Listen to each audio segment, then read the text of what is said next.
After we finished touring Mezzanine, the band had sort of hit a bit of a point where it wasn't really going to go forward as it was in terms of me, G and Mushroom as a unit together. It kind of pretty much, we'd all gone off in different ways in our heads.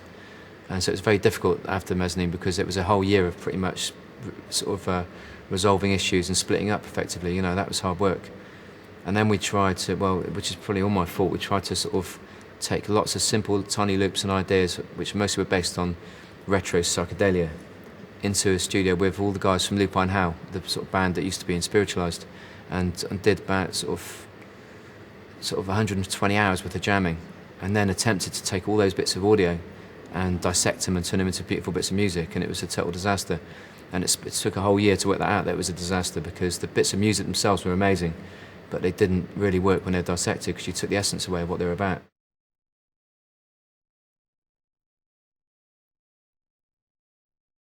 When it got to its point where it was really going nowhere, and it was obvious it was going nowhere, we all started to lose a bit of interest and started thinking about other things. I was thinking about maybe getting into doing a film soundtrack, getting away from it for a bit, you know, and doing something other than Massive Attack for a bit. And we started doing more work with other people, you know, other writers and stuff, more collaborative work. So it was more interesting suddenly to do that. And I think for Grant, he started a family, and it happened at the same time. So it was again a natural occurrence that me and him sort of grew slightly apart during that time, and he had better things to do, really, to be honest. You know, starting a new life, which is amazing. And I think it just happened to happen at that time. And you know, at that point, me and Neil decided we had to sort of do something about this because we were unhappy with what we were doing.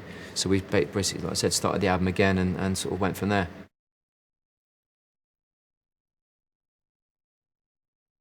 It took, I think, over Christmas, me and Neil Davidge, who co-wrote and co-produced it with me, sort of a bit of time away from each other, to come back in the studio in January and go, I'll tell you what, let's just fucking start again. Let's just chuck all this stuff away and rewrite the record. You know, let's start from scratch by playing some stuff into drum machines, on keyboards, using bits of the audio we've created already and just using tiny segments of them, writing new songs. And we did that over sort of between January and sort of March, April, and that's how this album happened. Very quickly, very speedily, after two and a half years of messing around in the wrong direction. But I don't think you can look back and, you know, in hindsight, yeah, it could have been out 2 years earlier, but then it wouldn't have gone through it wouldn't have gone through the stages it went through and reached its natural conclusion anyway. So now, of course, yeah, it just seemed like it was a moment where it was meant to be and it was fated. But at the time, it didn't feel that at all. It felt utterly miserable. And if you look at the album budget, it will testify that, you know, it's going to cost me a lot of money, that whole 2 years working with 80,000 pieces of music we didn't use, definitely. But you know, it's a very fortunate place to be, and I think it is symptomatic of being in a band or being part of a project which somehow survived 3 albums in 10 years or whatever. You know, whereas now you wouldn't get that opportunity at all. Everything has to work straight away for people to pay for it and for people to budget for it and to understand it and account for it. I think when we signed in the early 90s, alongside a few of the other bands that signed that still survived, we had a sort of bit of you know, it was long term. It wasn't a finite, didn't have it, like I said, it was about that thing about having a conclusion. We didn't know what we wanted it to be, and I think other bands from that era have the same, are still around now because of the same reason. They wanted to keep experimenting, or try at least to push things forward a bit. And often it's difficult because working with the same people for that amount of time is really hard. You'll change and evolve and move on or move away from each other. So trying to keep the thing together is really difficult.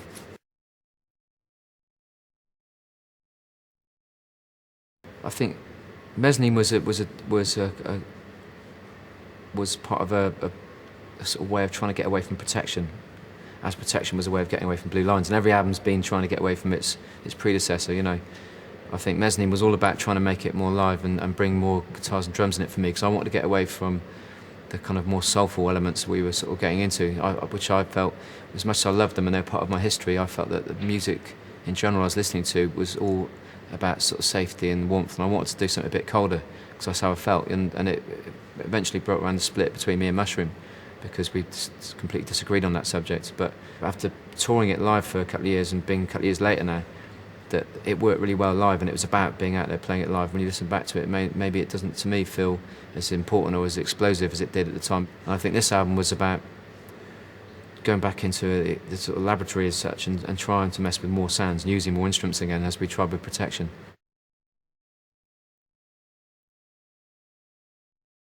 This album was a conscious decision after spending a lot of money on lawyers not to use samples ever again unless we made them ourselves, unless we sampled our own music. we started off as an experimental proposition, and a lot of it was based on the DJ thing, and that was the whole idea of sampling and looping things it came from that whole world, you know. And to move away from it meant cutting off a lot of that history.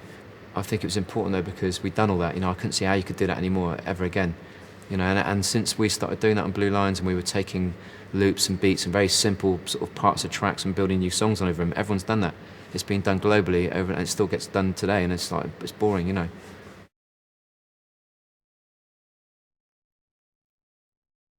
The equipment has changed quite a lot because we're using computers now instead of tape and stuff like that. There's a lot more memory available on computers. We can record a lot more audio than we used to even dare to, you know, because you could just bang down hours of audio.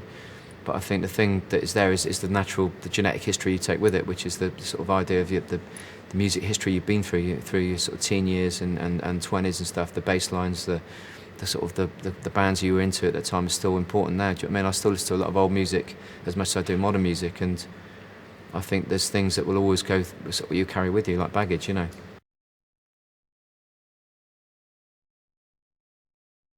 Trying to bring sort of like a human sort of side to what you do on computers is the most important thing, I think, in everything in music and art and film at the moment, because it's so easy to go one way because it's convenient, you know, and it's available. And I think trying to bring sort of part of your sort of personality or soul into something is the most important thing, because ultimately that's what you're communicating with people. The process is the process. Let's be honest, that's in the studio forever, you know what I mean? No one knows about that. They get to hear the record, the music, and I think the fact we had so much more memory space and so much more computer power, we could record so much more live music. So in fact, the computers encouraged us to use more warm music, more warm sounds, more instruments, you know, strings and harps, and then go back in, and we had the capacity then to start sort of rearranging and sort of like, you know, messing with those sounds and sort of building up layers and taking them away again, deconstruction. But without having that power of the computers, we couldn't have done all that, because it would have taken forever.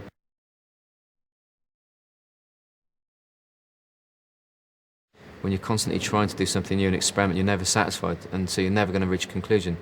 And each track never reaches a sort of an end. You know, you're never happy with it. Ultimately, you're always wanting to change something of it. You know, the mix is the most difficult bit, because you're trying to come to conclusions to try and put a full stop on it, or wrap it up and chuck it away and get rid of it. And it's very hard to do that, you know, if you're constantly unhappy with certain sounds or certain elements of a song. And I think eventually you get so sick of it and bored of the whole process, you go, that I fucking do. And that is often that is the conclusion, just utter boredom and critical mass hitting in. Do you know what I mean? You think, I don't want to hear this ever again, and you want to move on to something else, rather than getting to the point where you think this is perfect.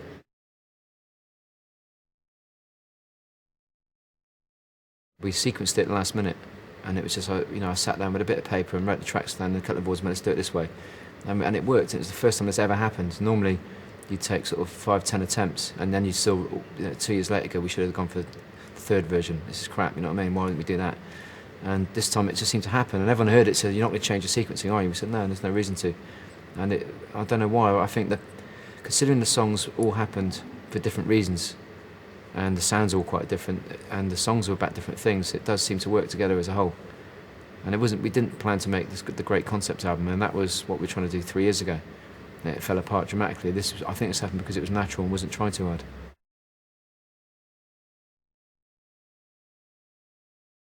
Everyone seems to like it. You know, people who've heard it would say that to my face, obviously, so you can never tell if they really mean it, but, you know, everyone seems to like it. It's difficult at the moment because you're at that stage where, you know, you just heard it so many times and you actually don't really like it that much because you're being very subjective about it. And there's the exact point where you've got to be objective because everyone's hearing it for the first time, so it's a really weird time because you're in a different space than everyone else, obviously. But I suppose a friend said to me, like, the best compliment was, it sounded like nothing he'd heard us do before, but it sounded exactly like us at the same time, which, you know, that is, to me, that's the best anything anyone could say to me, really, because that pretty much summarises the work that went into it, you know, trying to do something different, trying to be yourself, trying to keep it natural, all those things.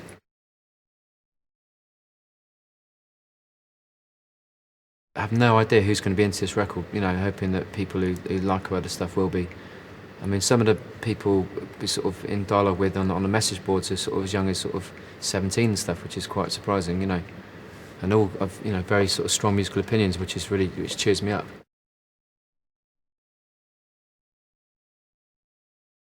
There is something great about finishing something and being happy with it. And so, I find that you're normally happy instantly. What we did when we started the record proper, I think, after Christmas, was we wrote some things really quickly, and then you take them home 2 days later and be totally enthralled by the fact you've done this thing, and it came out of nowhere. 2 days ago it didn't exist at all, and suddenly it's there.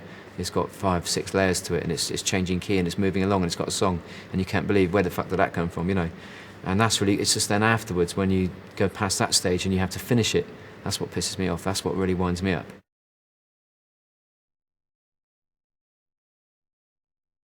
A lot of the tracks start rhythmically, and I think that has to be, in a way for us, always has been the key, I think, at the beginning of a track, having a really interesting rhythmic idea.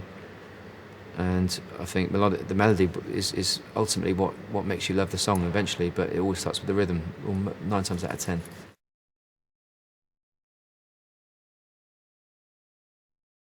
With this album, it's a little different because some tracks sort of lend themselves to people's voices in a way, and we try to deliberately move the tracks to different places and people to different tracks, and try and guide people. For Sinead, there's some songs we could have given her which would just be beautiful, but they'd been maybe too easy after we'd done What Your Soul Sings. We didn't want to do that 3 times or 4 times, so we wanted to try different things out. And with Horace, I think the difficult thing with Horace is that because we've done so many things with him, this is the 4th album, we didn't want to do anything the same again. We didn't want this time for people to hear Horace for the first time and not know anything about his history, not say that's a reggae singer, I've heard that guy on Studio One or whatever. This is something completely new.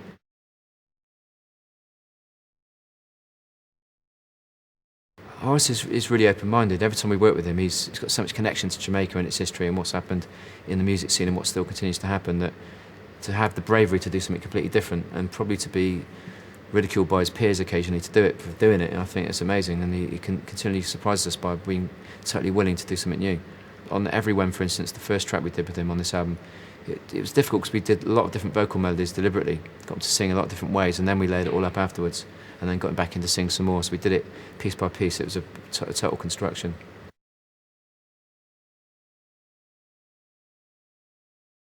We wanted to work with Sinead probably before we worked on Protection, and it nearly happened. One of those things that just got scuppered, and there's always been a mutual respect there. And I think the thing that's really sort of got us into it was, me and Neil were talking about Vocalists, and we had so many tapes and people, and we listened to so much music, and just felt that a lot of it just felt so just a little bit transparent. A lot of great voices out there, a lot of great singers, but didn't really move us at all. And I'll risk of sounding sort of sexist in a way. I felt that I found more emotion in a lot of male vocalists than I did a female vocalist at the time. I couldn't find much emotion coming out of the sort of, even whether it's out of the soul or the rock world. And the Sinead thing came back up again. Do you want to work with Sinead? And we thought, well, that's one person I can think of who has a real raw emotion, a real personality, who's angry about things, who brings her personality into it properly. And it was just a perfect sort of opportunity to work with her. It actually happened this time.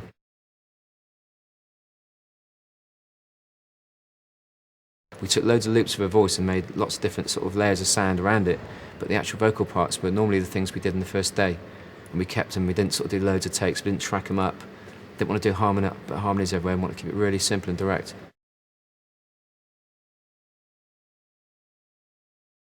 It's one of the tracks I really wanted to steer her towards, because it felt like it was not sort of something comfortable to work with, because it was a bit raw and a bit hard-edged, and it was a lot rawer when it first started than it is now. It was very, very spiky and rough, and she said, what do you want me to do with this? I said, why don't you write a prayer over it, write something like a prayer, and that's what she came up with, quite literally, And it was totally unexpected, the subject matter, but absolutely fucking amazing, To be able to write a song about something so heavy as that, without making it totally and utterly confrontational and hard to listen to, was really, really, really difficult, As a protest song, which it is, but it also has a lot of, it does present the idea of hope and change, which is really important, and about the idea of debate, talking about these issues and getting them out into the open.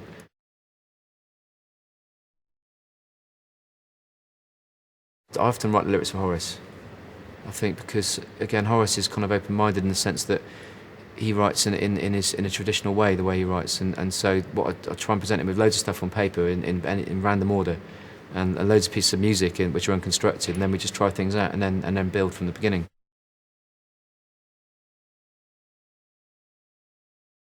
I just started writing on a few tracks, and to be honest, there's about 5 other ones I've worked on which didn't make it at all, But those ones they seem to work. They seem to kind of fit the mood of what we were doing. They seem to be, and they were also the sort of the way they were recorded were the most natural. They were things that happened instantly. Every one of the recordings on the album, apart from sort of messing around with a few backing vocals and effects, were vocals that were put down at the moment, at the time, and that was it. It wouldn't gone back in and let's change this, let's change that. It was just, they were sort of, again, quite natural, as opposed to I used to write before. On the previous albums, it's all about a lot of construction, a lot of cutting and pasting, which I liked. But I wanted to get away from having to sort of use too many words all the time, having to use extra amount of words when I could say the same thing, abstract as it may be, in less lines. To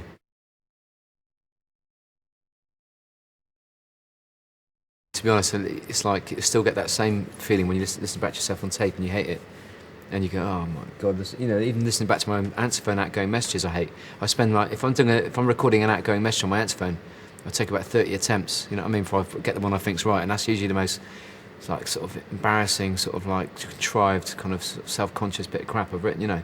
So listening back to this stuff was quite difficult, and I had to sort of initially take everyone else's words for it. I had to be quite trusting in Neil and everyone else in the studio, who were sort of saying, no, it's really good, don't wipe it, don't erase it, don't leave it, just go with it, you know what I mean? And it's quite hard, because especially when you're working with someone like Sinead, and you're working around people and Horace, who've got amazing voices. You're trying to do something which is sort of like move on. I'm trying to move myself into a different place slightly, so I'm not repeating myself. But when you're playing those tracks up against Sinead and Horace, it's like, fucking hell, man, you know what I mean? There's no competition.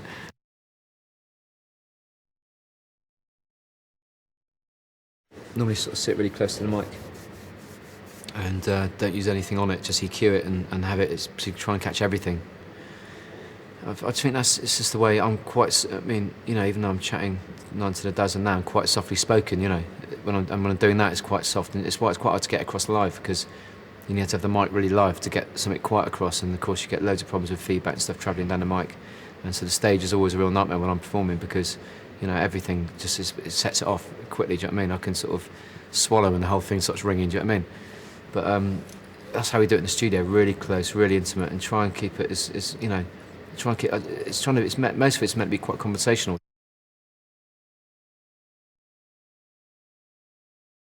To be honest, when I did the vocals on the tracks I did, I was either off my head or I was coming back from a really big night out, and because I know I've been putting it off all week. I've written all the lyrics out, not as a song, but I've been putting off going to the studio. You know what I mean? For whatever reason, because I was worried about not doing it well, or just worried about doing it all together. And I finally get in there and do it on a really big hangover and just get into it naturally, where you're just thinking you've had like a couple of hours sleep and you've got no time to worry. So I'd lay all these bits of paper out and just go for it, and then sort of try and find. Neil would sit there for hours trying to construct the song out of it. Even though there was order and there was lyrics, he'd sort of have to go in there and really try and get rid of the crap. You know what I mean? Because there's lots of excess, as you can imagine. But it was a lot more kind of real and emotional. A lot of the words were about relationships and things I've been in and places I've been to. You know what I mean?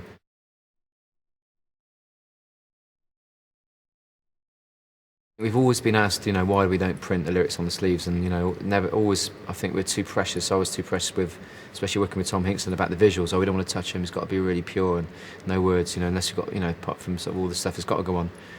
And this time round, we felt that the imagery was ambiguous enough to kind of add words to, and maybe it actually enhanced it by the fact you had 2 levels, words and pictures, and so we're going to put all the lyrics on the sleeve for the first time, and that'll keep the message board quiet for a bit, I should imagine, because that's the biggest complaint I think we always get: where's the lyrics, where's the lyrics, where's the lyrics?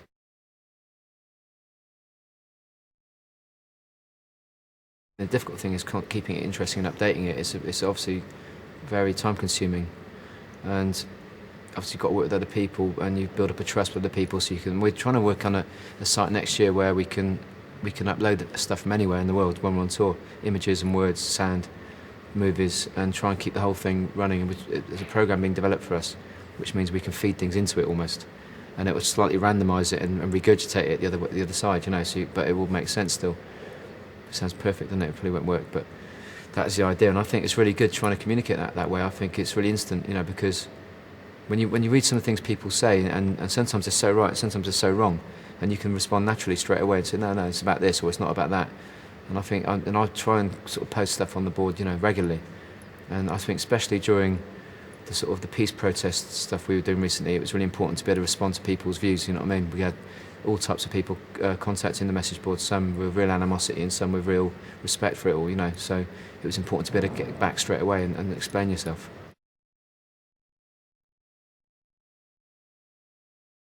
Only a few people, I think, have ever written amazing protest songs which stand up as beautiful pieces of music. And I don't think I'm clever enough to do that myself. And so the way we did it was use the medium we had to work with. And, you know, we could use the press, with the power of advertising, we spent money on it, went onto the marches, did interviews, and used the message board and used web links to other sites and to try and get people to sign petitions. And that's the only way I could think of doing it. It was the most direct action I could take at the time, you know.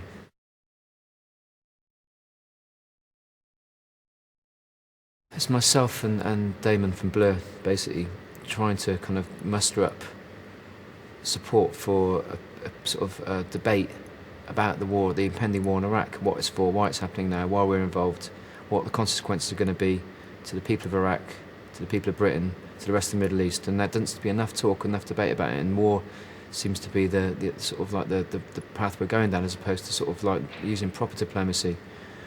And I just think that, you know, the war on terror is just getting more terror. You know, it's only causing more violence. I think the way to deal with the situation is much more global. And if we do believe ourselves to be the sort of like the police force of the civilized world, then we should use our powers peacefully and use it with more dignity and less imperialism, basically. And I don't think people know enough about the situation with the Bush administration, with the oil scandals and everything else, you know. And I think there's a lot more than meets the eye to this.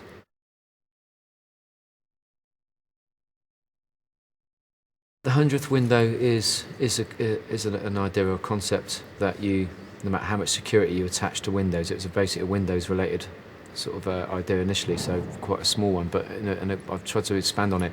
No matter how much privacy or security you attach to any part of your life, your files, your Windows, whatever, they'll always leave something open, something untouched. There'll always be a way in, and I felt that was just the perfect analogy to the way life feels and way personalities react to sort of the situation around them, and how you try and shut yourself off and close yourself in. And there's always a way in, you know. There's always a way into someone else's sort of mind, and always a way into your mind.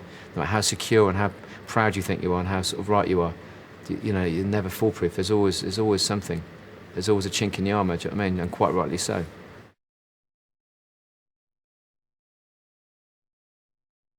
Special Cases was one of the easiest songs that happened on this album, because it was very direct and very simple and very quick. And I think when we played it to Sinead, she just went, "Yeah, I really love that. I want to do something." And she wrote a song really quickly, and it all happened overnight, pretty much, compared to the other songs.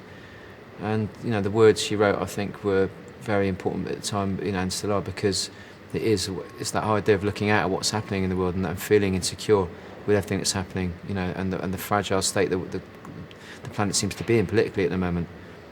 And it's about suddenly feeling happy and lucky that you're with someone you can believe in and trust. You know, that's really important. And that's that simple to me. It's that direct. It's very rare you meet sort of people in you know, in life, or even in a sort of like a social situation, where you suddenly click and connect on all those levels, creatively and almost, you know, politically, if you want to put it sort of bluntly, I suppose. Because it's really important that you have a similar place to come from if you're going to work together. And that's what I mean. Working with Sinead from the beginning, I always felt totally and utterly confident and excited about the fact that she's always maintained a really amazing dialogue with the world. Do you know what I mean? About how she feels about sort of the institutions and society in general. And I always felt totally sort of in alliance with her on that. And so when she wrote this song, it just felt totally right.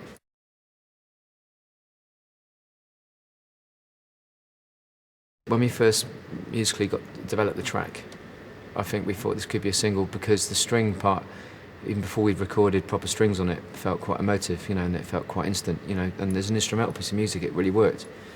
So it had that potential, and then I think Sinead felt that as well, and I think she was really into trying to make something good, you know, good happen with it.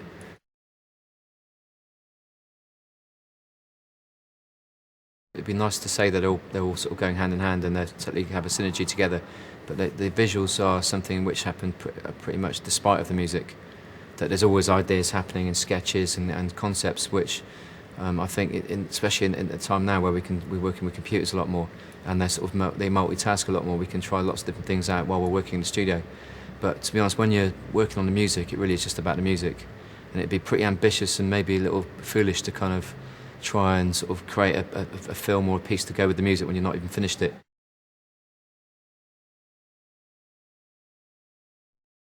I think when I spoke to Sinead about it, we were kind of keen to do something almost in the sort of the context of scratch video and use a lot of proper reportage footage and do something really interesting in a modern way of putting it together.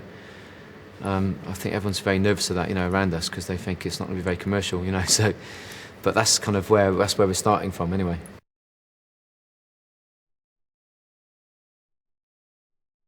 With us and TV and radio, it's kind of like it's a take it or leave it relationship with us. We've always, from the very beginning, we worked with Bailey Walsh. We chose to do the videos in that way, in a very filmic way, not very dynamic in terms of small movies, very undynamic in terms of pop videos, which meant we were always up against it in MTV.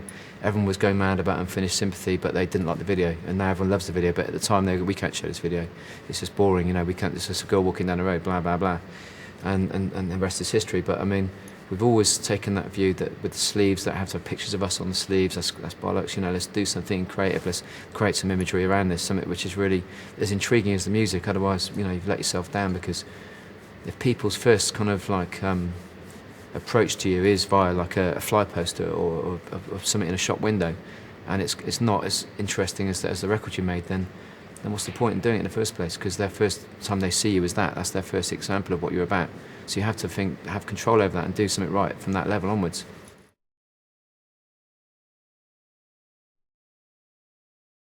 The idea for the sleeve started off quite humbly as bits of crystal with laser light shone through, a la Pink Floyd, Dark Side of the Moon, spectral light, etc. And let's try and work with that. And then we found that seemed to be quite limiting in itself, because it only kind of conjured up a few kind of like quite sort of set images that you'd think about, and so that wasn't right. But the crystal idea sort of stayed. We thought, light and crystal still very beautiful. And then we started thinking, well, what kind of crystal would you start with? What would you break? Because I wanted it to be broken. I didn't want it to be just pure and beautiful. And we tried miniature bits of crystal, and it ended up looking like sort of pages out of the National Geographic, really crap, do you know what I mean? And so I said, well, why don't we make some, full-size human beings in crystal or glass, because we couldn't afford crystal actually. But so we did. So we went for it. We found this guy in Brixton with a glass works. He blew glass.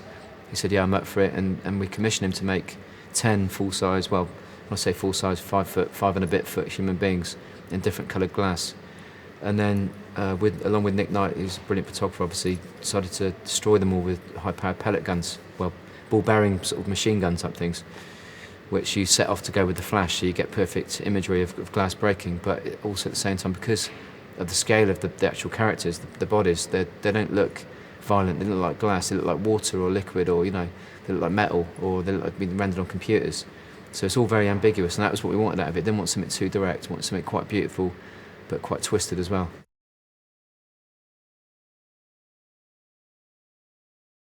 It's amazing, there's such heavy pieces, the torso parts alone, to get enough glass into the mould, to blow that much glass, it's like on a stick.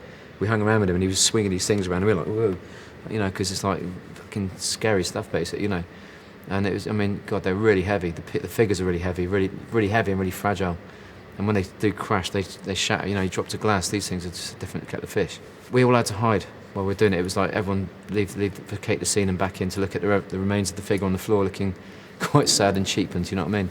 But then obviously the picture's kind of worth it, I think, in the end. It's a long way around to get the imagery. You could sit on a computer and do it in 10 minutes probably.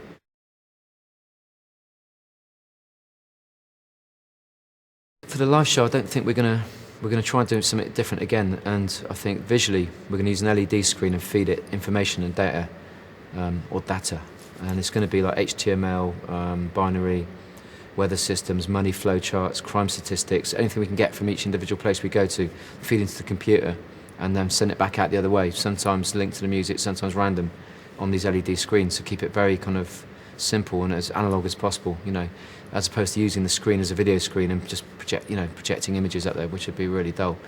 So hopefully that, with what we're planning with the lights, keeping the lights very simple, using lasers and projectors and temperatures of white light, and not getting carried away with moving lights and spots, keeping it very contained on the stage, should be quite interesting.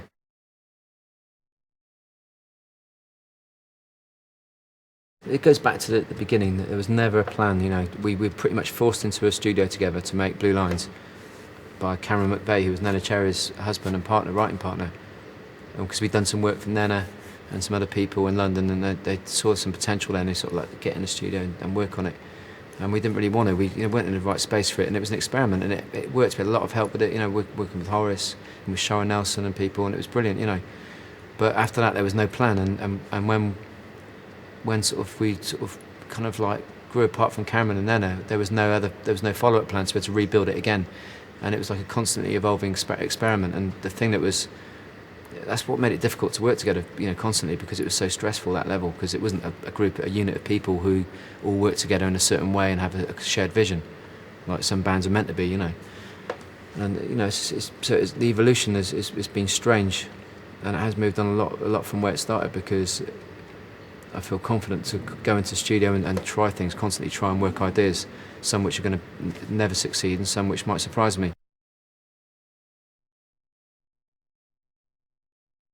This will be the first time, I think, coming out of the mixing period of an album and going straight back into the studio and start recording new material. Because normally so many other things kick in straight away as soon as you finish the record. And when there was three of us, we all kind of had so many different things going on. It was very hard to get this back in one place, or if we weren't doing press or touring or something, we'd be off doing our own thing. And I think, now I've got such a relationship with Neil and the rest of the guys at the studio that I think half my life is there.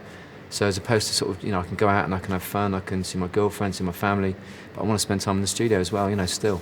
That's part, that's what drives me. So, we're recording new material. We're not going at breakneck speed, obviously, but I think after Mezzanine, we didn't record anything apart from sort of doing some mix work and stuff, for maybe 2 years. And that's ridiculous, because you get so caught up in the record you're about, the thing you're actually involved in that time, it becomes really boring. You end up hating what you're doing, and when you come out of that period after a long tour, you end up sort of, well, what do I do next? I hate what I do, I hate myself, what shall I write? And you've got nothing to sort of think about, apart from that.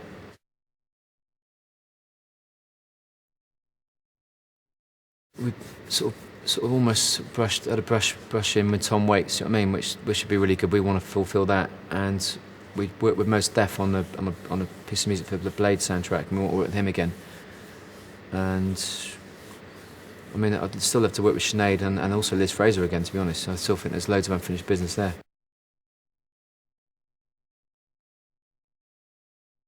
Describing being Massive Attack is difficult. I mean, only outside the sound remit, I just remember when I was a kid, I always wanted to have a secret identity, because I was into sort of comics and superheroes and stuff, and I always loved the idea of being able to sort of just whip off your clothes and have another costume underneath.